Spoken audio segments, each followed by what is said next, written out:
students, this is Mim Qadas Faisal, your course instructor. I hope so all of you fine by the grace of Allah.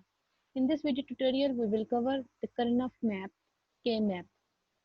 So first of all, we will see the definition of K-map.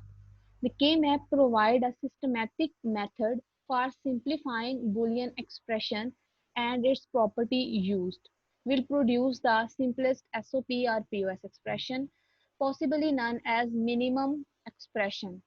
के map basically हम के map में क्या करते हैं कि एक systematic method है for simplifying Boolean expressions and it property use will produce the simplest SOP and POS expressions को हम बना लेते हैं, जिसको हम कहते हैं ये मिनिमम एक्सप्रेशन है.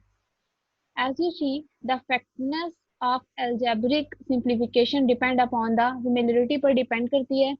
एनी हाउ हमने इसकी सिंप्लीफिकेशन देखनी है, टेक्निक्स देखनी है, हम Quine McCluskey method of the espresso algorithm से हम इसको देखेंगे. उसके बाद कंस्ट्रक्ट करेंगे के मैप 3 और 4 वेरिएबल्स का. Determine the binary value of each cell in K map. Determine the standard जो एसओपी है हमारे पास ईच सेल के मैप में. फिर हम उसकी एडेंसिटी जो है वो हम देखेंगे.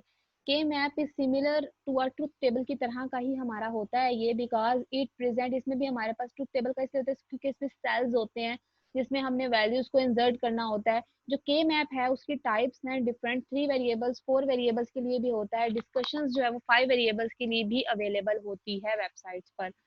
ठीक हो गया. अब आपने ये माइंड में आता है कि हमारे जिस तरह फॉर एग्जांपल अगर 2 वेरिएबल का है या 3 वेरिएबल्स का है तो इसका मतलब है हमारे सेल्स कितने होंगे 2 की पावर n कॉम्बिनेशन, यानी 2 की पावर 3 यानी 8 सेल्स बनेंगे. अगर 4 है तो हमारे कितने सेल्स बनेंगे 16 सेल्स. अब ये के मैप की 3 वेरिएबल और 4 वेरिएबल की तरफ जाने से पहले कुछ रूल्स इसके पढ़ लेते हैं कि के मैप के रूल्स क्या हैं सिंप्लीफिकेशन के लिए. सबसे पहला रूल है ग्रुप में not include any cell containing a 0. यानी फॉर एग्जांपल आप देखें आपने ए और बी, ठीक है, आपके पास ये 2 वैल्यूज हैं, यानी 2 आपके पास जो है 2 वेरिएबल्स का के मैप मौजूद है जिसमें आपके पास सेल कितने होंगे 4 होंगे, क्योंकि 2 की पावर 2 करें तो आपके पास क्या आता है 4 आता है. तो उसमें हमारे पास क्या कंडीशन है कि अगर आपने ग्रुप करना है तो एनी सेल कंटेनिंग अ 0, ठीक है, ग्रुप में not include any cell containing, ये ना हो कि उसमें 0 हो, 1 1 वाला इस तरीके का आपका होगा ग्रुप. ग्रुप में भी horizontally vertically but not diagonal. आपने ये देखें डायगोनल यानी दिस वन, इस तरीके से आप ग्रुप नहीं कर सकते, या आप हॉरिजॉन्टली कर सकते हैं या आप वर्टिकल इसको कर सकते हैं जैसे उन्होंने राइट प्लेस पर दिखाया है. Group must contain 1 2 4 8 or in general 2 की पावर n सेल्स में होते हैं. डेट इज फैक्ट n की वैल्यू 1 है तो ग्रुप होगा आपके पास 2 की पावर 1 2 का. 2 है तो ये मैंने आपको ऑलरेडी बताया 4 का, तो अगर 3 है तो ये 8 का होगा. For example this one group of 2, यानी ये वो कह रहे हैं कि मतलब आपने ऐसा नहीं करना कि आप 3 का, जिस तरह फॉर एग्जांपल अब ये 3 है, 3 का आप एक ग्रुप बना रहे हो, नो, आपने ग्रुप बनाना है क्योंकि 2 की पावर n के ही सेल्स होते हैं, तो इसी तरीके से आपने जो ग्रुप भी बनाना है तो 2 की पावर का ही ग्रुप आप बनाएंगे. फॉर एग्जांपल देखें 2 मेंबर्स का बनेगा, 4 का बन सकता है और 5 का नहीं बन सकता, 6 मेंबर 2 की पावर 6 का भी नहीं बन सकता, उसके बाद 8 का बनेगा. इस तरीके से आपके ग्रुप बनेंगे. Each group should be largest as possible. अब देखिए फॉर एग्जांपल देखें अब ये भी 3 ग्रुप्स बन रहे हैं ये 1 1 1 के, तो आपने इस तरह नहीं करना लार्जेस्ट ग्रुप को आप, क्योंकि देखें ये 4 का बन सकता है और ये 4 का बन सकता है, और आप इस तरीके से कर सकते हैं. यानी आपने क्या किया, ये 4 का बनाया और फिर आपने इस 4 का एक बंच बना लिया. और जरूरी ये भी, इस चीज से आपको एक चीज ये भी क्लियर हो, जरूरी नहीं है कि ये ग्रुप बना ले तो इसके वंस आप इसमें फैक्टर में शामिल नहीं होंगे, नो. इसके जो हैं अगर इसमें आ रहे हैं कॉमन तो वो आप उसको उस तरह से भी ग्रुप कर सकते हैं. Each cell containing one must be at least one group. हर मेंबर में जो है वो एटलीस्ट 1 ग्रुप. अब 2 की पावर 0 तो 1 आंसर आता है, तो इसलिए हमारे पास एक मेंबर का भी ग्रुप एग्जिस्ट करता है. ग्रुप में ओवरलैप, जैसे मैंने अभी आपको बताया कि ओवरलैप कर सकते हैं, जरूरी नहीं ये 1 उधर यूज हो रहा है तो इधर यूज नहीं होगा, तो ये आपने नहीं करना अलग अलग इस तरीके से, ओवरलैपिंग नहीं. ग्रुप में रैप अराउंड द टेबल, आप इस तरीके से भी कर सकते हैं. अराउंड द टेबल का मतलब क्या, देखें एक 1 ये है और एक 1 ये है, इसका मतलब इस तरीके से फॉर एग्जांपल देखें एक ये वाला 1 और एक ये वाला, तो ये इसका सब ग्रुप बन सकता है. इसका इसके साथ बन सकता है, इसका इसके साथ बन सकता है, इसका इसके साथ बन सकता है।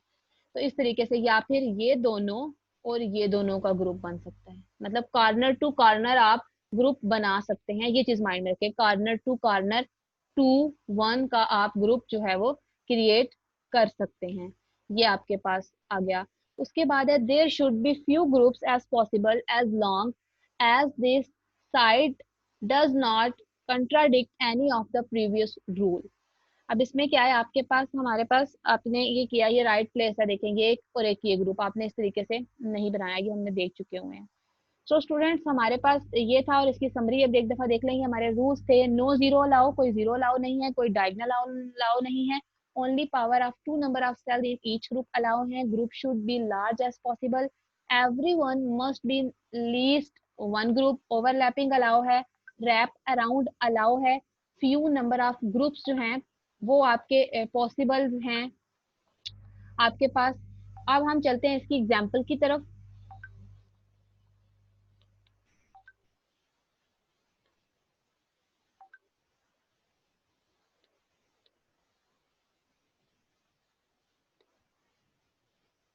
इसकी एग्जाम्पल की तरफ चलते हैं। मैं बुक ओपन करती हूँ दोबारा से, अब बुक को देख लें। जी, अब हमारे पास आ गया कि के मैप है 3 वेरिएबल्स का। ठीक है, 2 वेरिएबल्स का मैंने आपको बता दिया किस तरीके से बनाना है। मोस्टली 3 और 4 का यूज होता है, तो हम डायरेक्ट 3 से स्टार्ट करें, 2 वेरिएबल्स का बनाने की जरूरत ही नहीं, क्योंकि वो बहुत आसान है। अच्छा, उसके बाद हमारे पास 3 वेरिएबल्स का अगर आपने बनाना है, तो 3 वेरिएबल्स का किस तरीके से क्रिएट करेंगे, देख लें, मैं आपको बना के दिखा देती हूँ। फॉर एग्जाम्पल, आपके पास 3 वेरिएबल्स का, इसका मतलब है 2 की पावर 3, तो आपके पास किसका ग्रुप बनेगा, 8 का। तो आपके पास मीन्स कितने सेल होने चाहिए,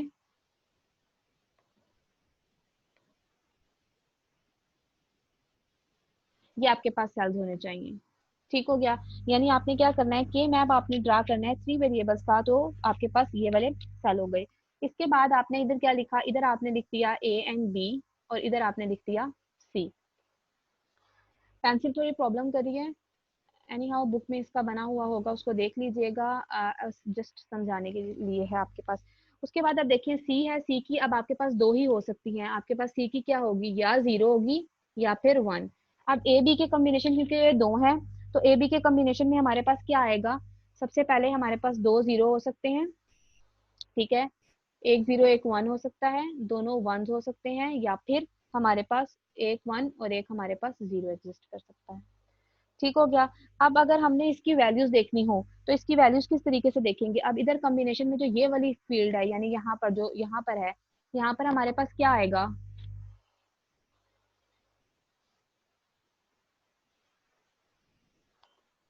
यहाँ पर हमारे पास आना है ए बी और सी का आना है ना बेसिक।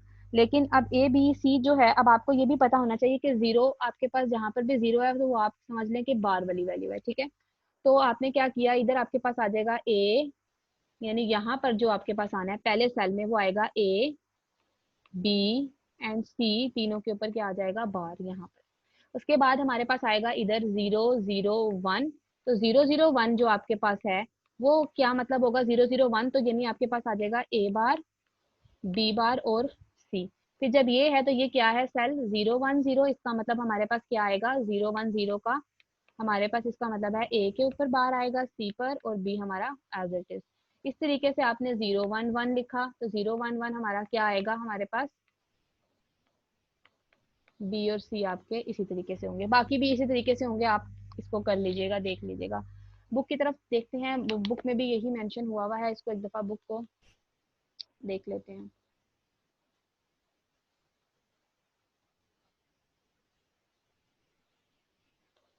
जी, ये देखिए हमारे पास ये जिस तरह आपको मेंशन हुआ हुआ है, ए बी सी बार 0 0 0 है, ये 3 वेरिएबल्स का था। उसके बाद हमारे पास आ गया 4 वेरिएबल्स का। 4 वेरिएबल्स में हमने क्या करना है, हमने 4 वेरिएबल्स में अब सेल्स बनाने हैं, ये 16, तो 4 इस तरीके से हमने बना लिए। इसको भी इसी तरीके से 2 0 2 0, तो ये सारे ए बी सी डी हमारे पास बार, फिर 2 0, और ये यानी 1 आ गया, तो इसका मतलब है डी के ऊपर आपने क्या बार जो है वो नहीं लगाना। इसी तरीके से आपने वैल्यूज लिख देनी है। ये हमने तो ड्रा करना था सिंपल, कि किस तरीके से हम इसको ड्रा करते हैं। नेक्स्ट हमारे पास मैक्लुस्की मेथड आ गया हमारे पास। एक्सप्रेसो एल्गोरिदम का, वो हम इंशाल्लाह नेक्स्ट लेक्चर में अपना कवर करेंगे। ये चले इंट्रो है तो इसका कर लेते हैं। इसमें क्या होता है कि मैप इस प्रैक्टिकल इंप्लीमेंटेशन होती है 4-5 वेरिएबल्स की। अब हमने इसकी एक्सप्रेस एल्गोरिदम बेसिकली क्या है हमारे पास, कि वो यही बताना चाह रहे हैं कि 2 और 3 वेरिएबल्स का हमारे पास मौजूद है, 4 और 5 का जो है वो 3 और 4 का मौजूद है, बाकी हम बाद में नेक्स्ट चैप्टर्स में करेंगे। यानी हाउ यहाँ पर इतना ही वाइंड अप। नेक्स्ट लेक्चर में हम देखेंगे के मैप एसओपी और फिर के मैप पीओएस जो एक्सप्रेशन है उसका। आज के लेक्चर में मैंने आपको बताया कि के मैप की डेफिनेशन क्या है, के मैप की क्रिएट कैसे करते हैं, मतलब सेल्स किस तरीके से बनाते हैं, और के मैप के अंदर जो वैल्यूज हैं वो किस तरीके से आपने इंसर्ट करनी है। सो स्टूडेंट्स आज के लिए इतना ही, मिलते हैं नेक्स्ट ट्यूटोरियल में। अल्लाह हाफिज़।